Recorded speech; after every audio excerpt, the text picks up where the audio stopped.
Hello dear student, we discuss about aggregate demand concept. हमने last time पढ़ा था aggregate demand क्या होता है। एग्रीगेट डिमांड का जो डायग्राम है वो किस तरीके से हम पुट कर सकते हैं। Today we discuss about aggregate demand concept. उस दिन हमने पढ़ा था एग्रीगेट डिमांड के 2 टाइप्स के कॉन्सेप्ट होते हैं जिसको हम 2 तरीके से यूज कर सकते हैं। फर्स्ट है क्लोज्ड इकोनॉमी के कॉन्सेप्ट में और सेकंड है ओपन इकोनॉमी में। क्लोज्ड इकोनॉमी में क्या क्या आता है, 2 सेक्टर मॉडल भी आता है, 3 सेक्टर मॉडल आता है। 2 सेक्टर में एक हाउस होल्ड होता है और एक बिजनेस सेक्टर होता है। 3 सेक्टर मॉडल में देखिए एक होता है क्लोज्ड में होते हैं एक तो 2 सेक्टर मॉडल, एक होता है हमारा 3 सेक्टर मॉडल। 2 सेक्टर मॉडल में 2 होते हैं, एक होता है हाउस होल्ड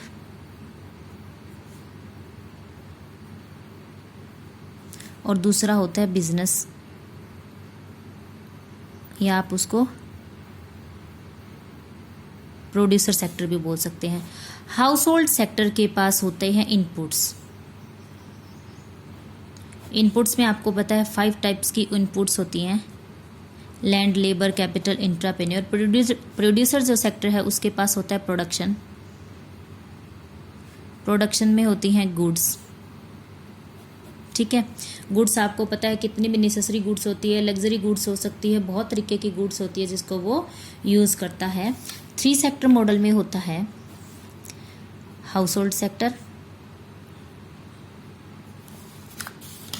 उसके बाद होता है बिजनेस सेक्टर और थर्ड होता है गवर्नमेंट सेक्टर। गवर्नमेंट सेक्टर के पास 2 चीज़ें होती हैं, एक तो होता है टैक्स, या हम लगा सकते हैं कि वो गवर्नमेंट अपना एक्सपेंडिचर करता है।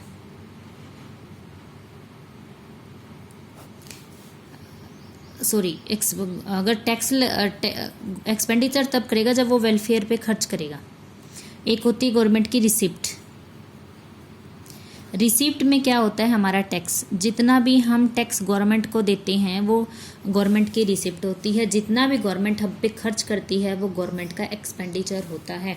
एग्रीगेट डिमांड का मतलब होता है एक गवर्नमेंट क्लोज्ड इकोनॉमी में जितने भी लोग हैं वो 1 साल के अंदर अंदर प्रोड्यूसर सेक्टर से जितनी भी गुड्स लेते हैं, A+, B+, C+, D infinity तक जितना भी उसका टोटल एक्सपेंडिचर है वो हमारा कहलाता है aggregate demand AD।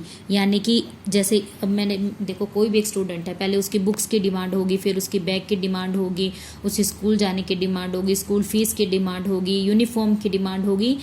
1 accounting year में जितनी भी उसकी डिमांड होगी उन सब का समीशन, उन सब का टोटल कहलाता है एग्रीगेट डिमांड।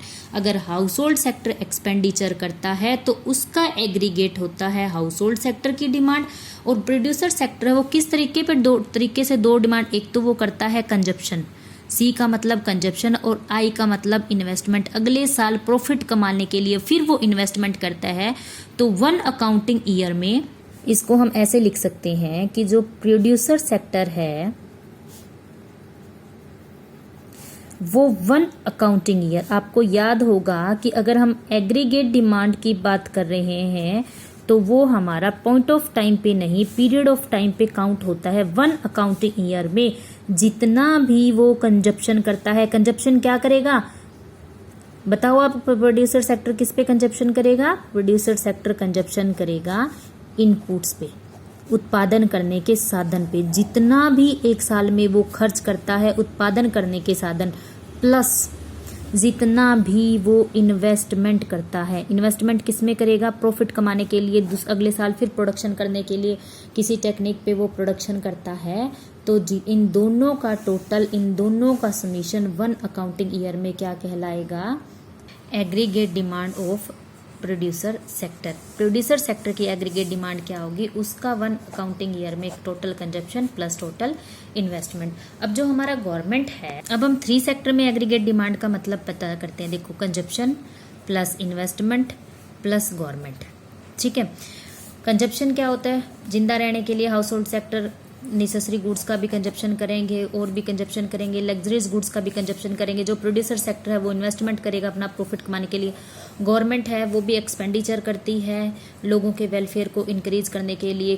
कैसे इंक्रीज करेगी? रोड बनाएगी, नदियाँ बनाएगी, हॉस्पिटल बनाएगी, पार्क्स बनाएगी, कि जो भी सोशल इंफ्रास्ट्रक्चर है उस पर खर्च करेगी, हेल्थ, एजुकेशन एंड वेलफेयर पे वो खर्च करती है।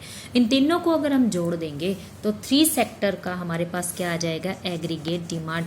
आपको पता है एग्रीगेट डिमांड का मैं फिर अच्छे से बता देती हूँ, एक बार फिर सुन लीजिए आप।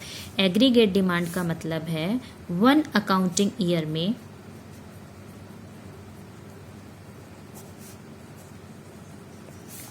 C+I+G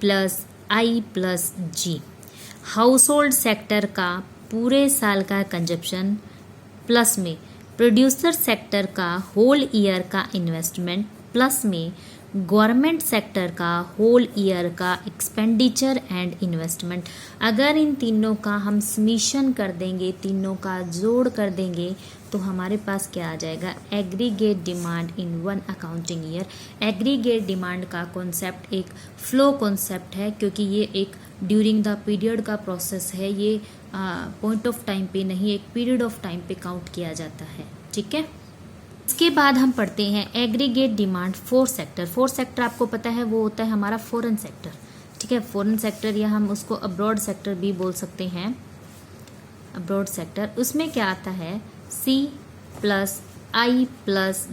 ये तो हमारा कौन सा था, 3 सेक्टर है, उसमें हमें प्लस करना है एक्सपोर्ट माइनस इंपोर्ट की 1 अकाउंटिंग ईयर में जितना पैसा हमारी कंट्री में आता है। पैसा आएगा कैसे, जब हम एक्सपोर्ट करेंगे, निर्यात करेंगे, चीज़ें बाहर भेजेंगे। जितना ज़्यादा से ज़्यादा प्रोडक्शन करके हम दूसरी कंट्री में सेल करते हैं, बाहर बेचते हैं, एक्सपोर्ट करते हैं, निर्यात करते हैं, उतना ही पैसा हमारी कंट्री में आएगा। माइनस में जितना हम इंपोर्ट करते हैं, देखो इंपोर्ट की स्पेलिंग ये होती है, बट इंपोर्ट को हम डिनोट करते हैं M से। तो जो हमारा इंपोर्ट है एक साल में 1 अकाउंटिंग ईयर में जितना हम आयात करते हैं, इंपोर्ट करते हैं, चीज़ें बाहर से मंगवाते हैं, उसके बदले में जो मनी हम बाहर बेचते हैं, 1 अकाउंटिंग ईयर में जितना भी हमने एक्सपोर्ट किया उसमें से माइनस कर देंगे इंपोर्ट, तो हमारे पास क्या आ जाएगा, नेट एक्सपोर्ट, कि एक साल में हमने कितना नेट एक्सपोर्ट किया है। क्योंकि एक्सपोर्ट में से इंपोर्ट माइनस करेंगे तो ही हमारे पास नेट आएगा, तो हम वो हमारे 3 सेक्टर मॉडल में ऐड कर देंगे, तो हमारे पास क्या आ जाएगा, एग्रीगेट डिमांड फॉर 4 सेक्टर। देखिए 4 सेक्टर के एग्रीगेट डिमांड में हम क्या क्या ऐड करेंगे, 4 सेक्टर की डिमांड में हम ऐड करेंगे C+I+G plus export minus import. House hold sector का कंजप्शन, प्रोड्यूसर सेक्टर का इन्वेस्टमेंट, गवर्नमेंट सेक्टर का एक्सपेंडिचर, प्लस में फॉरेन सेक्टर का एक्सपोर्ट माइनस इंपोर्ट का